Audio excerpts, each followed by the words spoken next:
Hello, welcome to Skull RPG Podcast. My name's Dwight Skull. My name's Jacob Skull. And today we're going to teach you how to tell your story.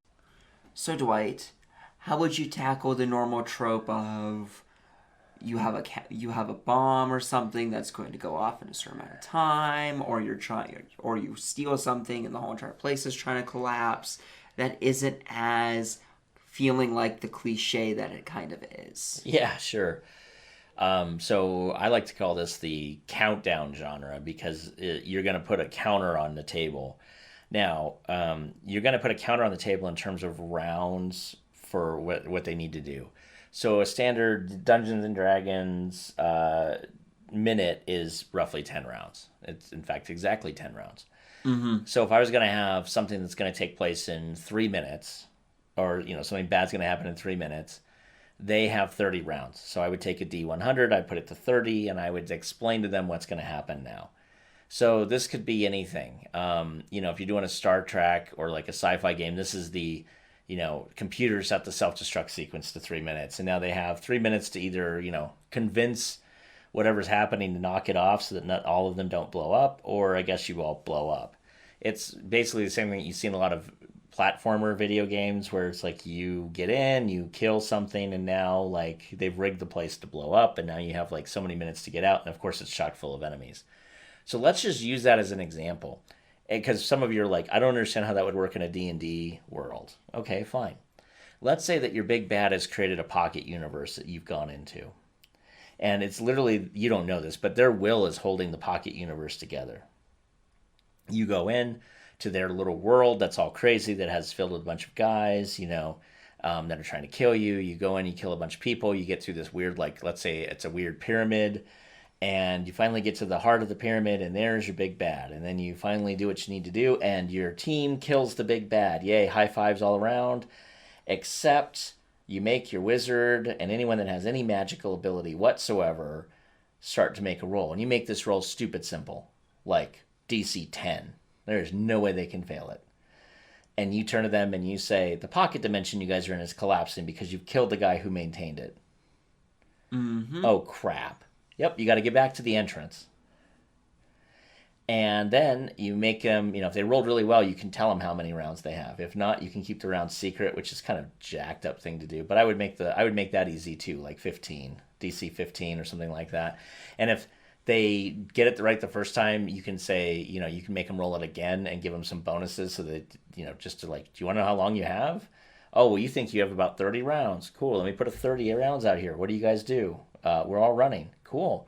So they're all running 4 times their normal speed. This is where the party having a dwarf and a halfling really sucks, because your elves and your humans are running at 30, or unless they're all equipped with some really crazy mail, and now everybody's running at 20 times 4. You're running at 80 feet. It's not enough. This is when your movement speed and or your endurance skill really screws you. And your encumbrance, right? Your encumbrance. So it jacks everything up. Everything's crazy. And then what I would do is I'd literally have guards have been appearing. Like, you didn't kill everybody. People filed in after you. And so you have these things where it's like, oh God, you need to not fight these guys because you don't have time to engage necessarily. Maybe you do in combat that lasts for a while, but you only have 30 rounds to get out. And I wouldn't make it impossible, and I wouldn't make it so that like you can only get out if you don't do anything and you run for the full 30 rounds. That doesn't make any sense to me either. What I would do, though, is I would make it so that maybe it only takes 20 rounds to get out. I'm giving you 30 rounds to get it done with your slowest character. So I'm making it possible unless your characters decide to just, I don't know, screw around and not do what they're supposed to do. It's also nice, too, if you're going to have some really big kind of treasure sitting there, that you're realizing that your characters will break the game if they have that much treasure. Having this little mechanic really puts a damper in them collecting like the entire dragon's, ancient dragon's hoard of, 18 million copper pieces. They just don't have the ability to get it. So they have to choose what they want really quick, and they got to get out of there. So what I'd do is I would create a little chart. I would have like obstacles and then the checks to overcome them. I might put some guards in the way, and it's now a quick thing of, can I blast them out of the way? Can I throw them out of the way? Can we just run past them and take a couple of hits and not even care, which might be the actual issue. everybody's getting a couple of attacks of opportunity on them as you all run through the door. And they might have already been whittled pretty badly from said boss fight and everything to said boss fight. Right, so you're bleeding a little bit and you're not really happy with this.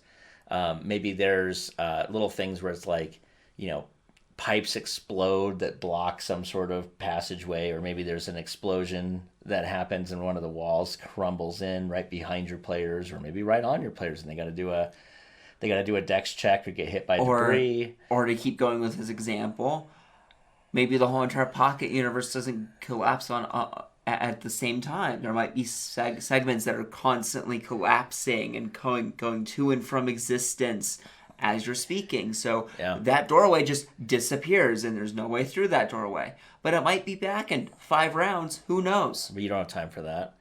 And so there's all these things where you can have this really cool thing where the world is exploding, is dying, is disappearing, is blinking in and out of existence. In fact, that would make a really great trap, actually, is the floor around the doorway is blinking in and out.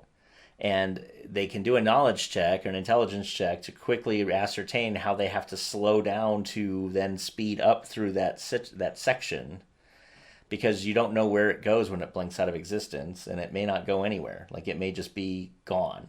And if you wanted it to be gone, I would actually have a guy come out through the doorway and stand his ground on the blinking part, and then it blinks away, and when it comes back, he's not there. Like, and you could leave nice little, like, if you really wanted to be gory, you could just leave what's left of him in a pile on the, like, this is blinking out into something not good. And so you do that and to basically build suspense. Now, that said, be careful, because there is consequences. If you literally have the consequences of, hey, this is just going to go away, like, you're dead, then they're dead. And so be careful, be okay with that if that's the route you want to go, which is why I suggest padding in 30% more time than they need, maybe even 50% more time than they need. Trust me, them even getting out with, like, let's say you did a 30-round thing and they got out with 10 rounds to spare, they're going to be talking about it for a long time, like, oh my god, we almost got killed by that thing.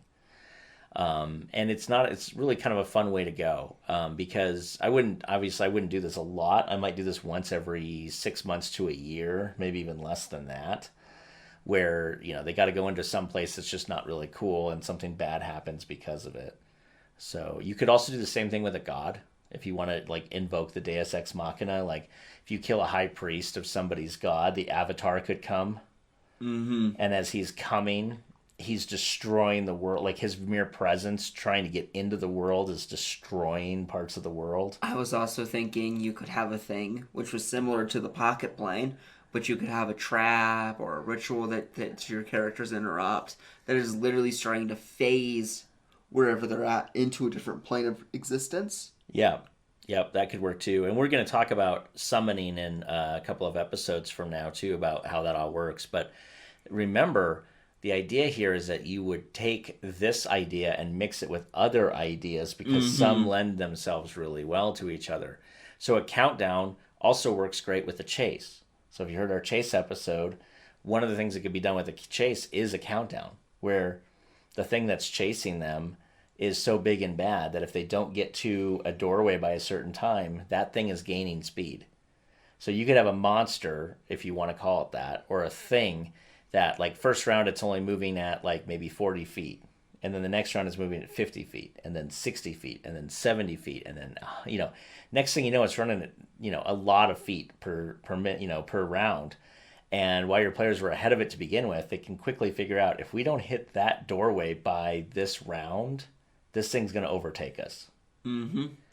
And so that's kind of the end of that. So you actually, if you've ever seen The Never-Ending Story, I know it's an old movie, but the nothing is coming. And it's literally like this countdown where it just starts taking everything on the planet. And you have to get to a certain place before the nothing hits. So it's a chase with this weird countdown metaphor at the same time.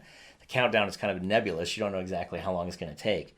But you do know that everything is running away from this thing that's just destroying everything. So countdowns can be fun because they build intensity, and that's what you really want.